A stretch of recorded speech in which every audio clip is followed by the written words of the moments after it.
बिस्मिल्लाहिर्रहमानिर्रहीम। आज हम डिस्कस कर रहे हैं सिन टेक्स्ट बुक मैथमेटिक्स की फॉर क्लास 9। जो यूनिट नंबर 1 है वो हमारे पास है रियल एंड कॉम्प्लेक्स नंबर्स, और यूनिट नंबर 2 जो है वो है लॉगरिथम्स। यूनिट नंबर 3 हमारा है algebraic expression and formulas. Unit number 4 है फैक्टराइजेशन। यूनिट नंबर 5 है अलजेब्रिक मैनिपुलेशन। हम ये कोर्स कॉन्टेंट्स इसलिए देख रहे हैं क्योंकि हमें एक बार आइडिया हो जाएगा कि हमारे पास कितने चैप्टर्स है और उनके नाम क्या है। तो इंशाल्लाह हम इस पूरी बुक को टॉपिक बाय टॉपिक कवर करेंगे। यूनिट नंबर 6 है linear algebra and inequalities. Unit number 7 है linear graph and their application.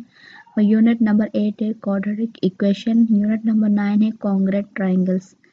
और उसके बाद हमारे पास यूनिट नंबर 10 जो है वो है parallelogram and triangles. 11 line bisector and angle bisectors. 12 जो है वो है sides and angles of triangle. Unit 13 practical geometry and triangles. Unit 14 theorem related with area. Unit 15 projection of side of a triangle. Unit 16 introduction to coordinate geometry and analytical geometry और unanalytical geometry. और उसके बाद at the end मतलब कि हमारे पास जो 9th class के अंदर चैप्टर्स है वो टोटल 16 है, एंड उसके बाद उसके आंसर्स है। और हमारे पास टोटल वेटेज जो है for examination SSC 1 paper is 100%। अब हमें ये इससे आइडिया हो जाएगा कि हमारे पास जो है मतलब हर चैप्टर के लिए आपके पास वेटेज बताया गया है कि आप किस चैप्टर को कितना परसेंट पढ़ेंगे, तो आप अपने फाइनल एग्जाम में जो है ना 100% मतलब मार्क्स जो है वो सिक्योर कर सकते हैं। यूनिट वाइज वेटेज जो है आपको एग्जामिनेशन में ज़्यादा हेल्पफुल रहेगा, जो कि हर चैप्टर के हर यूनिट के जो है ना यूनिट के करिकुलम के हिसाब से मेंशन किया हुआ है बाय सिन। अगर हम देखें यूनिट नंबर 1, ठीक है, यूनिट नंबर 1 में हमारे पास वेटेज जो गिवन है वो है 7% के मतलब अगर इस चैप्टर को पढ़ रहे हैं रियल एंड कॉम्प्लेक्स नंबर्स को, तो हमारे पास जो वेटेज होगा वो 7%। मतलब अगर हम 100% से 7% इसको पढ़ लेते हैं तो हमारे पास जो है हमें पेपर अच्छे से इस चैप्टर से कवर हो सकता है।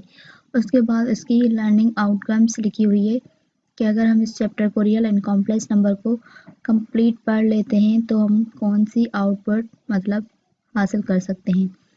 पहले हम पढ़ेंगे recall the set of real number as union of set of rational and irrational number. हमें पता है कि रियल नंबर जो है वो यूनियन होती है सेट ऑफ रैशनल और इरेशनल नंबर्स की। उसके बाद हम देखेंगे कि उस रियल नंबर को हम नंबर लाइन पे किस तरह से रिप्रेजेंट करेंगे। और जो हम सीखेंगे वो ये सीखेंगे कि टर्मिनेटिंग और नॉन टर्मिनेटिंग का कॉन्सेप्ट क्या होता है, ठीक है, और उसको नंबर लाइन पे किस तरह से डेमोस्ट्रेट करते हैं। और जो हम डिस्टिंग्विश करेंगे रैशनल और इरेशनल नंबर की रिप्रेजेंटेशन, डेसिमल रिप्रेजेंटेशन मतलब रैशनल और इरेशनल को हम डेसिमल में कन्वर्ट करेंगे और उसकी ही रिप्रेजेंटेशन को देखेंगे। प्रॉपर्टीज ऑफ रियल नंबर हम डिस्कस करेंगे, आइडेंटिफाई करेंगे रेडिकल्स और रेडिकांड्स को। देन हम डिफरेंशिएट देखेंगे radical and exponential form of an expression के बीच में कौन सा डिफरेंशिएट होता है, मतलब उनमें हम डिफरेंस को देखेंगे। उसके बाद हम ट्रांसफ़र करना सीखेंगे कि अगर हमारे पास रेडिकल फॉर्म हो तो एक्सपोनेंट फॉर्म में हम किस तरह से कन्वर्ट करेंगे, या फिर हमारे पास एक्सपोनेंट फॉर्म हो तो हम रेडिकल फॉर्म में किस तरह से कन्वर्ट करेंगे। और उसके बाद हम ये देखेंगे कि बेस क्या होती है, एक्सपोनेंट क्या होती है और उसकी वैल्यू क्या होती है। ये बेसिक कॉन्सेप्ट हम पढ़ेंगे। और उसके बाद हमारे पास क्या है कि apply the laws of exponent to simplify expression with real exponents. Laws of exponents को हम अप्लाई करना सीखेंगे कि वो हम किस तरह से यूज़ करके अप्लाई करके हम सिंप्लीफाई कर सकते हैं एक्सप्रेशन को विद रियल एक्सपोनेंट्स। और उसके बाद हम देखेंगे कि कॉम्प्लेक्स नंबर क्या होता है, उसका कॉन्सेप्ट क्या होता है। बेसिकली कॉन्सेप्ट नंबर को हम z से रिप्रेजेंट करते हैं, ठीक है। और इसकी जो एक्सप्रेशन होती है ये ऑर्डर पेयर में लिखा हुआ है ए कामा बी, और ये इसकी एक्सप्रेशन है ए प्लस आयोटा बी। यहाँ पे लिखा हुआ है कि ए जो है वो हमारी रियल होती है और बी होता है हमारा इमेजिनरी पार्ट, और आयोटा जो है वो हमारी इक्वल होती है -1, स्क्वायर रूट -1। यहाँ पे ए और बी ही रियल नंबर नहीं होते, मतलब आप कोई और भी नंबर लिख सकते हैं, जैसे लाइक यहाँ पे आप एक्स लिख दें या वाई लिख दें, तो कोई भी यहाँ जनरल फॉर्म में लिखा हुआ है, मतलब कि जिसके साथ आयोटा होगा वो हमारा इमेजिनरी पार्ट होगा, और जिस नंबर के मतलब हम आयोटा बी प्लस ए भी लिख सकते हैं। तो ये आयोटा जो है वो शो करवाता है हमें कि जो ये नंबर है इसके साथ वो इमेजिनरी है, और जो विदाउट आयोटा होता है वो हमारा रियल होता है। उसके बाद हमने देखा कि ए रियल पार्ट है, बी इमेजिनरी पार्ट है, किसका जो कॉम्प्लेक्स नंबर हमारा होता है। और फिर उसके बाद हम ये देखेंगे कि कॉम्प्लेक्स नंबर का कॉन्जुगेट हम किस तरह से फाइंड कर सकते हैं।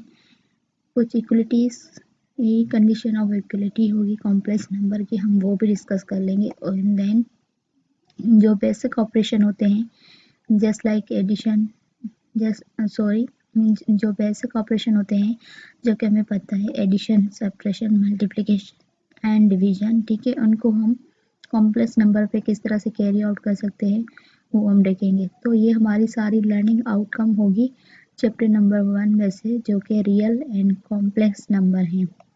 तो इंशाल्लाह हम टॉपिक बाय टॉपिक के सारे आउटकम्स, मतलब सारे जो टॉपिक्स हैं इसको पढ़ेंगे और आप अपनी लर्निंग आउटकम्स देखेंगे।